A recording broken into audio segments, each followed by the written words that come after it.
The Seahawks may have hired a defensive guru as head coach, but a lot of people have been talking about the Seahawks offense this week, including Seahawks players. Everyone knows the Seahawks went ahead and got coach Mike Macdonald to coach the Seahawks, the youngest head coach in the NFL, and he's a defensive guru, the Sean McVay of defense, whatever you want to call it. But they also made the very unique and interesting move of taking Ryan Grubb from Alabama, from Kalen DeBoer, and bringing him to the NFL as the offensive coordinator. Obviously, he was with the Washington Huskies the last few years, but when I say Alabama, that's because Kalen DeBoer left to Alabama.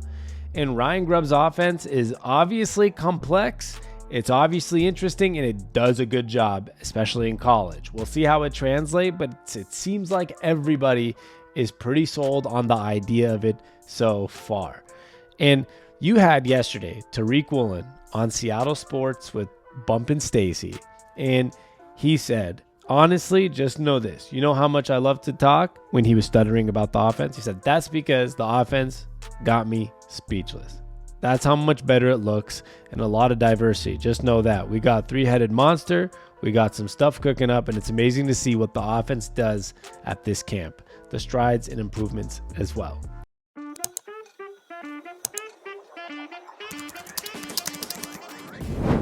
The offense is something everyone's talking about. And you talk about Ryan Grubb and Geno Smith here. Ryan Grubb says the offense is a really good marriage with Geno Smith's skills. And Geno Smith is someone that probably feels about the same way as Ryan Grubb does.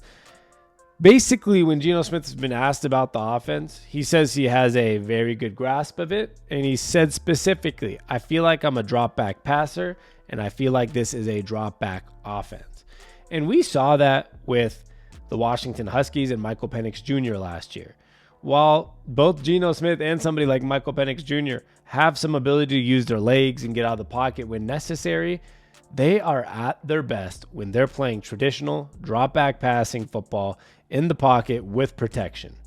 And the Huskies offense went crazy with a drop back quarterback last year, and Geno Smith's hoping that that translates here in the NFL. Let's look at what the Washington Huskies did last year. The Washington Huskies overall on PFF for offense had the fourth highest grade in the entire NCAA, 133 teams that qualified. Oregon was number one at 94, tied with LSU at 94. Georgia at a 93.2, and Washington's offense was at 92.5 grade, the fourth best in the entire nation. Their passing grade was also fourth after Oregon, LSU, Georgia at a 91.2 grade. Now, their pass blocking was also really good with Scott Huff, who the Seahawks also hired from Washington/Alabama and brought him in. So if they can figure out that offensive line the way they figured it out, obviously talent plays a big role, but they figured it out at Washington. They had the seventh highest grade in the nation after Oregon, Arizona, Texas, UTEP, Florida State, and Miami. The seventh was Washington for the best offensive line grade, pass blocking grade, sorry, not offensive line, but pass blocking grade for this offense specifically in the nation. The receiving grade was number 2 in the nation after Michigan, the team they lost to in the national championship. The second highest receiving grade in the entire nation. And I know that they had Polk and Roma Dunze in a very, very deep class. A lot of guys that got drafted to the NFL. But they also have Tyler Lockett, DK Metcalf, and Jackson Smith and Jigba in the NFL, which is probably why they're really loving what they're seeing that this offense can do with a drop back passer and three really high quality. You can add guys like Jake Bobo, and you can add all the tight ends that we have and the ability to with Pharaoh Brown and Noah Fant. There's a lot that's going to happen in the receiving game that's really good for this offense. Now, on the running side, it was definitely a lower grade. It was 42nd, but it was still an 88.1 running grade, which is pretty good also. We're talking about in the 40s out of 130 teams. It wasn't their best work, but they were pretty decent. And that was also with the run blocking being at a 38. So the run game still has some improvements that could be made. The Washington Huskies won last year, and I know that offense is not based on that. But if they can take this offense on the passing side with those receivers and better offensive pass protection and have a drop back quarterback like Geno Smith and make this offense somewhere in the top 5 to 7 in the NFL, we're going to have a very special year. And it might take some time. I know the first couple of weeks might be shaky, maybe even the first, half a year. It's going to take some time before everything comes together. It's already taking time because of the level of creativeness that's in this offense. Geno Smith on the Jim Rome show said he was talking about how unique and how creative this offense by Ryan Grubb is. I've seen plays that I've never seen before, is what Geno Smith said. And that's something to say for a 12-year veteran. So Geno Smith himself is coming out and talking about how this is different, right? This is complex. This is not something that we're used to seeing in the NFL, and it's that different of an offense, which I love to see. I understand maybe you don't care to hear about how something's complex or they're not figuring out all the plays yet, but that's a good thing. We are very early, my friends. We have till August, September, October to figure that out. And Ryan Grubb is saying that it's only 50% installed as of June 3rd, 2 days ago. Grubb said the offense is 50% installed. And they're just trying their best to get as many pieces together and get the thing moving as good as they can. And one thing that Brady Henderson said, ESPN reporter for the Seahawks, is that they're facing a lot more 11-on-11, starters facing starters. And they're trying to do that, according to Ryan Grubb, because they're trying to give the quarterbacks as many realistic looks as possible. So it's going to be interesting. I think at the end of the day, there are people that are trying to talk about what's going on with Geno Smith, Sam Howell. It's obviously Geno Smith's offense. The way Ryan Grubb's talking, the way Geno Smith's talking, the way the whole organization's talking. This is Geno Smith's team. Geno Smith's going to find a way to run this offense. But I will say one thing. If there is an injury, knock on wood, hopefully not, having a guy like Sam Howell back there, a young guy learning this offense from now, it's good we figured out our backup early, not a rookie. At least he's had some experience out there. He's had his ups and downs already. He'll probably thrive in an offense like this too. I think as long as you have a good armed quarterback, which Geno Smith is and Sam Howell is, that this offense of Ryan Grubb is going to be something special. We've seen it in college, and we're going to see it in the NFL as well. Before I get into a little more about the passing game and whatnot, I just wanted to tell you guys, if you want to support our brand, always check out the links in the description. We have a Mariners channel, a Seahawks only channel. I do a little mix on my personal channel now. I'm going to do mostly Seahawks long forms, but short form, I'm trying to, expand a little bit and just have fun talking about all the sports I love. Check out our Seattle podcast or our Mariners podcast or Husky 1-2 down below in the links. It would mean the world to support those. And we have so many new shirts. I'll throw up on the screen at SeattleOnTap.com. We have Husky stuff, Seahawks stuff, old Pete Carroll stuff. Mike McDonald. Did somebody say McDonald's? Like the old commercials. We have all this fun stuff. Kingdom shirts, Sonic stuff. Check out SeattleOnTap.com. Even just put in your email if you want 20% off. And just to support the brand, the emails will show a little bit of everything about the Seattle On Tap brand. It would mean the world to me. Back to the running backs. This is what Ryan Grubb had to say. We want to be a physical, dominant team, and at the same time, have that same explosive, confusing element that people are used to. I like those words. And what he said about the running backs and the passing game. And I know Seahawks fans will love to hear this one because there has been a lot of lack of that offensive creativity and the running backs being used in the passing game for us in the recent past. And he said, I love doing that. We want to make every guy on the field, all 5 of them, as dangerous as possible from any position on the field. So running backs are going to be used in this offense. We're going to get a lot of things going in this offense that we probably weren't used to seeing in the last few years.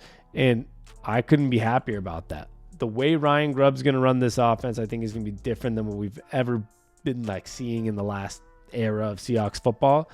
And you can't really, complain about that because we're talking about an offense for Seattle. Last year we were 12th, which is, it's in the upper half, but once you hit near the 14, 15, 16, you're talking about you're at average, right? The Rams were at number 6 and the 49ers were at number 1 in offensive grades on PFF last year. And we can't even count the Cardinals. If they have Kyler Murray, they were at 25 or 24. If they had Kyler Murray, they're probably a little closer to us, around 12.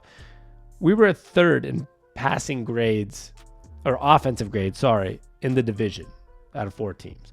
So you got to get that up. In passing grades, we were lower, right? Where was it? For passing grades, we were 11th, 1 spot higher. But once again, San Francisco was 10th and the Rams were 6th. So we were 3rd in the division in passing grades. In pass blocking, we were 28th. You heard that correctly. Last in our division. The 49ers were 24th, Arizona was 17th, and the Rams were 20th. So we were the worst pass blocking graded team in our division. Receiving, we're good. And it's only going to get better with a good offense. We were the 7th best in the NFL. The only team in our division ahead of us was the 49ers, of course. They were first in PFF grades for receiving. But at least that's something that we weren't in 3rd or 4th. Run game, we were actually 3rd and 4th in our division as well. 85 grade. We were 11th in the NFL, which is pretty good. But in our division, the run grades were the Rams at 6, the 49ers at 2, and the Arizona Cardinals were the number 1 run graded team in the entire NFL last season.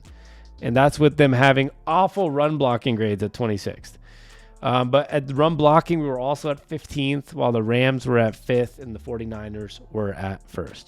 So there's not a single offensive category last year that we were number 1 in our division. Not even the NFL, in our division, or not even the NFC division. The closest was wide receiver grade. We were 7th in the NFL, but the 49ers were 1st. So there is a lot of room. We're talking about everything but receiving grades. We were either 3rd or 4th in our division offensively in grades. You can't win football games. You can't win divisions. You can't win a Super Bowl. You can't be on a Super Bowl track if you are in 3rd or 4th in every category except for 1 on offense in PFF grades when it comes to your offense. So it has the improvements that are required. And I think Ryan Grubb's the guy to do that job. And I think Geno Smith's going to do a fine enough job. I'm not telling you Geno Smith's going to be Patrick Mahomes or Joe Burrow or Lamar Jackson. But can he go back to 2022 Geno Smith, which was a top 6, 7, 8th best quarterback in the NFL that year? Yes, he could do that with the Ryan Grubb offense if he plays the right way. And the Seahawks will be a lot better than a lot of people expected if that happens. Because I believe if Ryan Grubb is as good as I think he is, the way he was at Washington, the way he is setting up his offense now, if they're that good, then I believe the defense is also going to do that because Mike Macdonald's that good too. So I think both coaches could be that good. That offensive coordinator and Ryan Grubb, and the defensive coordinator really is Mike Macdonald. I know Aiden Dirty is defensive coordinator, but he's not calling the plays. That's been known. It's going to be Mike Macdonald calling the plays. We have 2 guys that are very, very intelligent, known to be very intelligent at those jobs. And I think that they'll make this team special and find a way to make both sides of the football good. So I'm hoping the personnel turns out right and it all works out. And we get better to try to be one of the better offensive teams in the division, not 3rd or 4th. But it sounds like every sign's pointing to players saying it's looking phenomenal.